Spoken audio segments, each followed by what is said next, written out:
Bonjour et bienvenue dans cette troisième partie du tutoriel du rigging de la voiture. Alors la troisième partie va être divisée en deux. Euh, un premier morceau qui va être consacré à faire suivre les roues arrière correctement par rapport à la spline. Et le deuxième morceau, lui, va être consacré à faire en sorte que les roues arrière restent bien au sol, au cas où il y aurait une bosse par exemple dans votre spline. Alors ici, il n'y a aucune modification par rapport à la fin du tuto par 2, si ce n'est que j'ai allongé un peu la spline et que j'ai mis une courbe dedans, une courbe montante, pour voir la réaction de la voiture lorsqu'il y aura des bosses. Alors on va tout de suite commencer pour que les roues arrière suivent correctement la spline.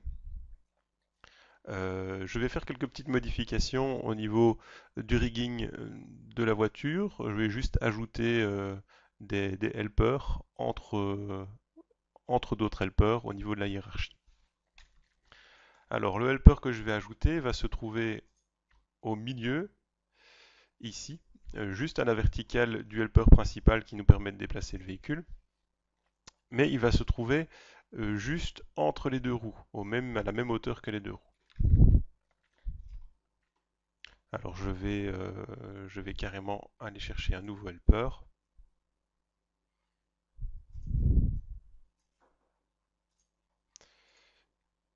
Et pour qu'on le reconnaisse bien, je vais le placer ici en jaune.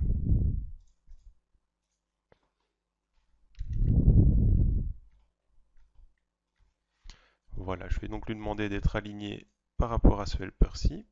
Je vais le faire un peu plus grand, comme ça on verra la différence. Et au niveau de la hauteur, d'être aligné par rapport au helper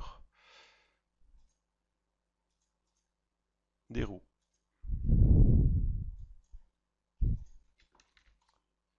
Voilà, j'ai donc un nouveau helper qui se trouve ici.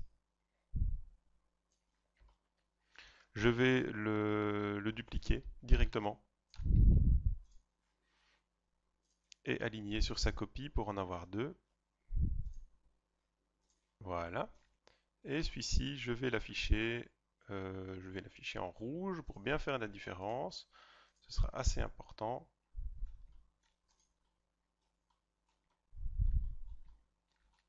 Alors, si vous vous souvenez bien, c'est le helper qui se trouve ici qui permet de déplacer le véhicule.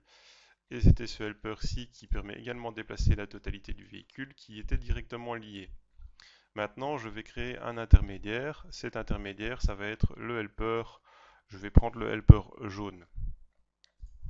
Donc, je lie ceci au helper jaune, le helper jaune ici en dessous.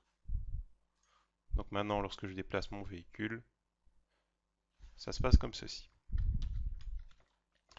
Le helper rouge, quant à lui, qui est une copie qui était alignée au même endroit, je vais aussi le lier à ceci, qui est le helper du chemin. Donc ces deux helpers ont exactement le même parent. Alors, pourquoi est-ce que ça va être utilisé? Tout simplement pour pouvoir avoir une rotation, comme ceci, pour que les roues puissent suivre correctement sur le chemin.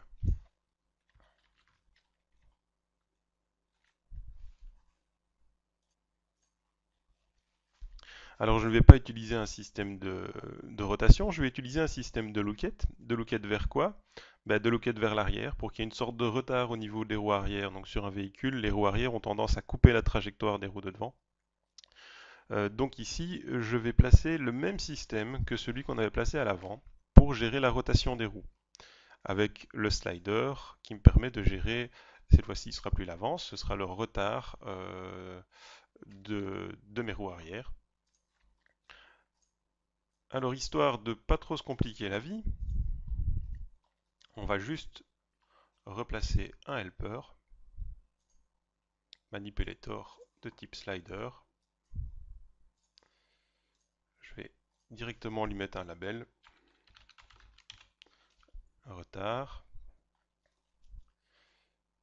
Et pour ne pas recommencer mon script depuis le début, je vais récupérer le helper sur lequel il y avait le script, je le duplique en copie. Là, je constate qu'il y a bien une copie, puisque si je l'agrandis, vous voyez que l'autre reste en dessous. Je vais dans le Curve Editor, et je retrouve mon script de la dernière fois. Et je vais simplement changer la valeur slider qui est ici. Au lieu de l'assigner au premier slider qui est slider 001, je vais l'assigner au deuxième slider, donc j'aurai un nouveau contrôle dessus. Donc assign track et je vais aller chercher mon deuxième slider.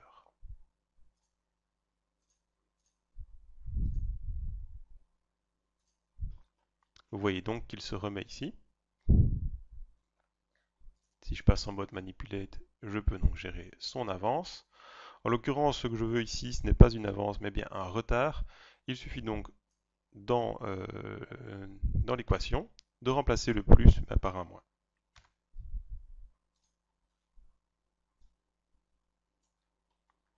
Alors, si vous trouvez qu'il ne va pas assez loin en arrière,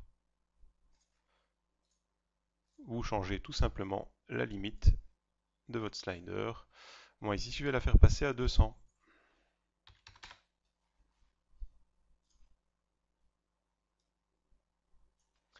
Voilà, je me retrouve donc avec un helper ici à l'arrière qui a du retard par rapport à mon helper principal.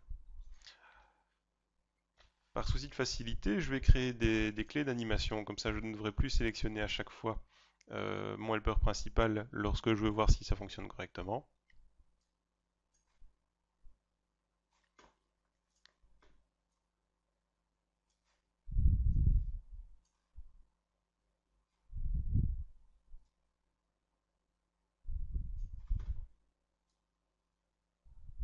Voilà.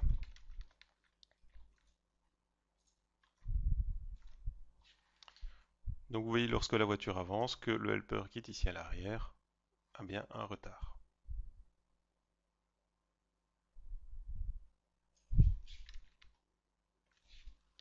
Alors comment je vais utiliser ce helper? Je pourrais tout simplement demander de faire un lookette par rapport au helper jaune qui est ici, vers l'arrière, vers ceci, pour que l'arrière suive correctement. Le souci, c'est qu'en faisant de cette manière-là, je ne vais pas pouvoir gérer à quel endroit mes roues arrière vont se trouver au sol. J'ai donc créé un système qui est plus complexe, mais qui permet de plus personnaliser, je vais dire, le rigging. Alors, pour faire ça, vous récupérez un des deux helpers qui se trouve ici. Moi, je vais récupérer le rouge. Si on se souvient bien, le rouge est totalement indépendant. Si je le déplace, il bouge tout seul, il n'est simplement que lié à ceci. Je l'ai copié directement vers le haut. Le voilà donc. Et je vais lier ce nouveau helper sur le rouge. Donc les deux sont complètement indépendants.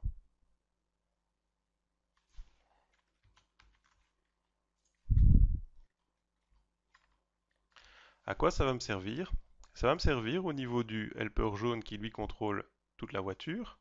Je vais faire mon lookette vers le haut et je vais utiliser l'alignement pour regarder vers l'arrière, ce qui va me permettre d'avoir les roues arrière qui suivent, mais uniquement par rapport à un seul axe. C'est un peu difficile à expliquer comme ça, mais vous allez voir tout de suite en pratique comment ça fonctionne. Donc sur le helper ici, le jaune donc qui contrôle en rotation, je place une contrainte lookette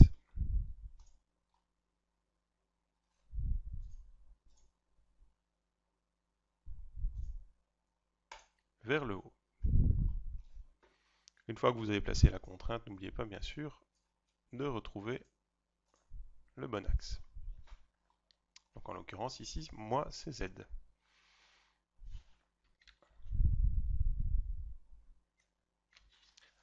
Ensuite, je vais gérer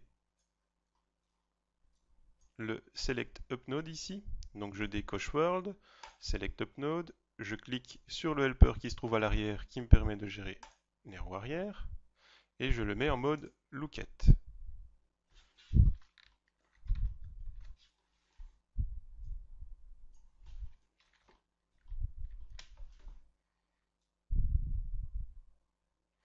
Et voilà cette première partie du rigging qui est terminé.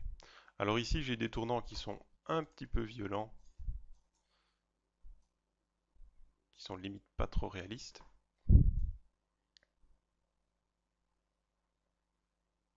Mais vous voyez bien que les roues arrière gardent un certain retard.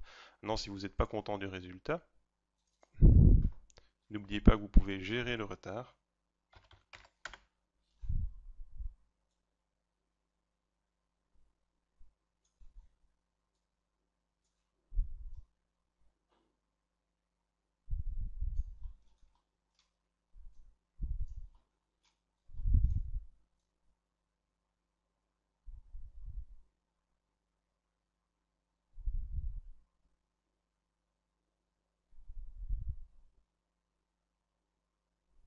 Voilà qui clôture la première moitié de la partie 3 du tuto. Dans la deuxième moitié, on va s'attarder un petit peu sur le fait que notre véhicule reste bien au sol au niveau des roues arrière. Vous voyez ici, si je le fais venir plus loin, ça ne fonctionne vraiment pas comme je le veux, puisque les roues arrière sautent.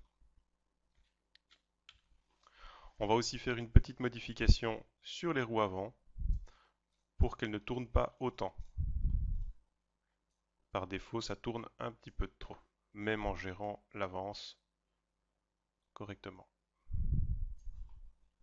Voilà.